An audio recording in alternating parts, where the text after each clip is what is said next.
Hey, what's up guys? तो welcome back to your channel Few Minutes Movies।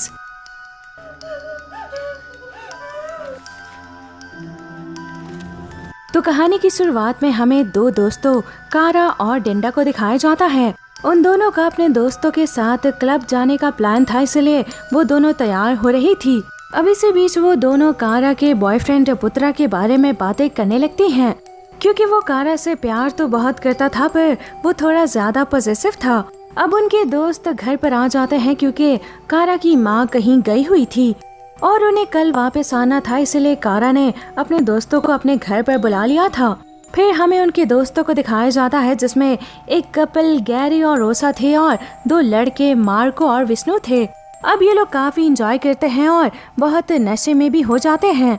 फिर हम डेंडा को देखते हैं जो वॉशरूम में जाती है और उसके पीछे विष्णु भी वॉशरूम में आ जाता है और उसके साथ जबरदस्ती करने लगता है, मगर डेंडा किसी तरह उससे बचकर बाहर आती है और कारा को ढूंढने लगती है। लेकिन वहाँ पर कोई भी नहीं था, सब पता नहीं कहाँ चले गए थे, इसलिए डेंडा जल्दी से वापस अपने घर आ जाती है। अब अगले दिन जब कारा की माँ वापस घर आती है तो वो देखती है कि कारा घर पर नहीं है और पूरा घर बिखरा हुआ है और वॉशरूम का शॉवर खुला हुआ है और वहाँ थोड़ा खून भी लगा हुआ था। अब इसलिए वो डेंडा को कॉल करती हैं और उससे कल के बारे में पूछती हैं, लेकिन डेंडा खुद कल के हादसे की वजह से परेशान थी, इसलिए वो उनसे कहती है कि मुझे कुछ भी नहीं पता। फिर एक महीना गुजर जाता है और अब तक कारा मिसिंग थी। फिर इसलिए कारा की माँ एक ओल्ड लेडी के पास जाती है जिन्हें सब ग्रैनी कहते थे और वो एक शेमन भी थी। कारा की माँ उनसे कहती है कि मेरी बेटी के बारे में मुझे बताएं कि वो अभी कहाँ है। लेकिन जब ग्रैनी रिचुअल करती है तो वो हैरान होकर उसे बताती है कि कारा अब इस दुनिया में नहीं है। ये सुनकर उसकी माँ बहुत टूट जाती है और रोते हुए वापस अपने घर आ जाती है। फिर हम डेंडा को देखते हैं जो अपने भाई आरी के साथ अकेली रहती है क्योंकि उसके माँ बाप मर चुके थे। अब डेंडा के पास कारा की माँ की कॉल आती है और वो उसे अपने घर मिलने के लिए बुलाती है।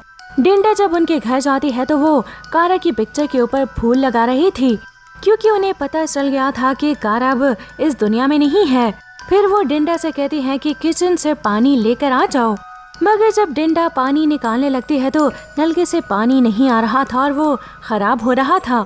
अब जब डेंडा उनके पास आती है तो वो उसे बोलती है कि मुझे ये तो पता चल गया है कि मेरी बेटी मर चुकी है, बस मुझे इतना बता दो कि उस दिन क्या हुआ था। लेकिन डेंडा उनसे कहती है कि मुझे कुछ नहीं पता और ये सुनकर वो गुस्से में अपने रूम में चली जाती हैं। अब उनके रोने की आवाज़ सुनकर डेंडा उनके पास जाती है और वो देखती है कि वो कोई रिचुअल कर रही हैं और ये देखकर डेंडा डर कर वहाँ से भाग जाती है। फिर हम विष्णु को देखते हैं जो लिफ्ट में जा रहा था और तभी उसे एक रेड ड्रेस में घोस्ट दिखाई देती है। फिर वो घोस्ट उसके करीब आ जाती है और उसे जान से ही मार डालती है। अब जब विष्णु की मरने की वीडियो डेंडा देखती है तो वो समझ आती है कि विष्णु ही कारा का कातिल था और इसलिए वो मारा गया क्योंकि कारा की माँ ने रिचुअल किया था। फिर अगले दिन डेंडा विष्णु की फ्यूनरल पे अपने दोस्तों से मिलती है और वहाँ पर पुत्रा भी उनके साथ था। फिर वो उनसे पूछती है कि आखिर मेरे वॉशरूम जाने के बाद हुआ क्या था, मगर किसी को कुछ भी याद नहीं था क्योंकि वो सब नशे में थे। डेंडा उन्हें कारा की माँ के रिचुअल के बारे में बताती है और इस बीच हम मार्को को थोड़ा कंफ्यूज देखते हैं।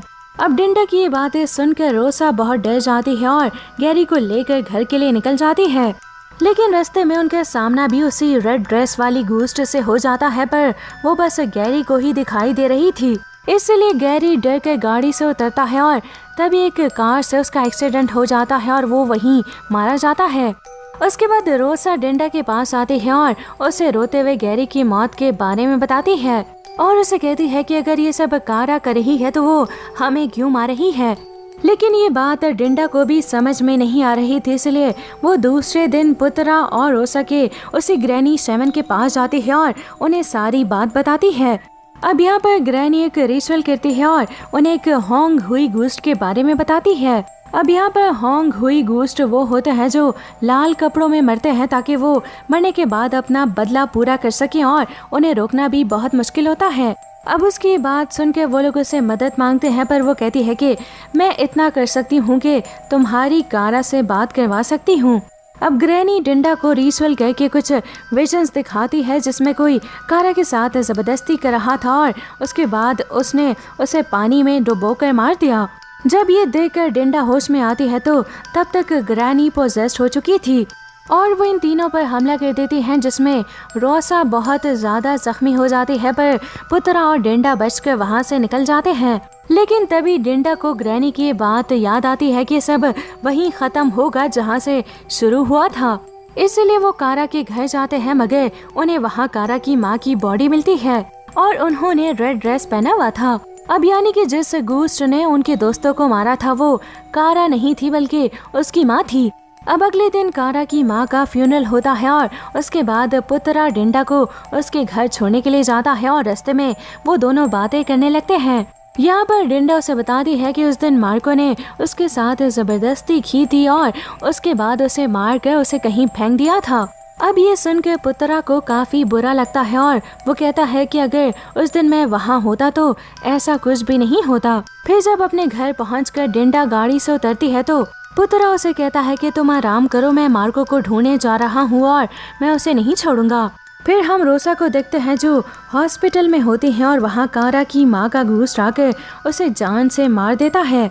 अब जब ये खबर डिंडा को मिलती है तो वो पुत्रा को कॉल करती है और उसे बताती है कि वो सब अभी तक नहीं रुका और तभी उसे कारा के घर का नल का याद आता है जिसमें पानी नहीं आ रहा था और उसे वो विजन भी याद आता है जिसमें कारा पानी में डूब रही थी। इससे डिंडा समझ आती है कि वहाँ पर ही कारा की बॉडी होगी। इसलिए वो फौरन पुत्रा को कॉल करके बुलाती है और वो दोनों कारा के घर आ जाते हैं।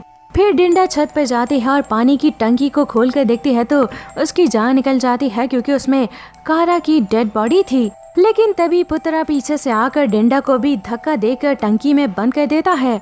और अब दोस्तों यहाँ पर खुलते हैं इस मूवी के असली पत्ते। असल में उस दिन मार्को ने कारा के साथ जबरदस्ती की थी और तभी वहाँ पुत्रा भी आ गया था और उसे लगा कि कारा उसे धोखा दे रही है, इसलिए वो उसे मारने लगा और तभी कारा का पैर फिसल गया और उसकी जान चली गई थी।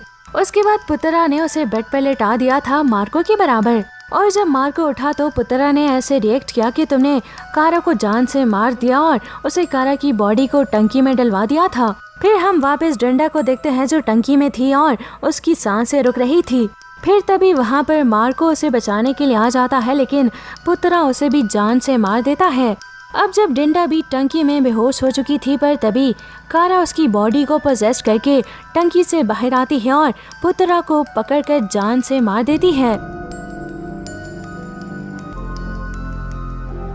फिर हम मूवी के लास्ट सीन में डिंडा, ग्रैनी और आरी को देखते हैं और वो लोग उन दोनों की चीजों को संभाल कर रख रहे थे। और फिर दोस्तों इसी के साथ ये मूवी, ये कहानी दी एंड हो जाती है।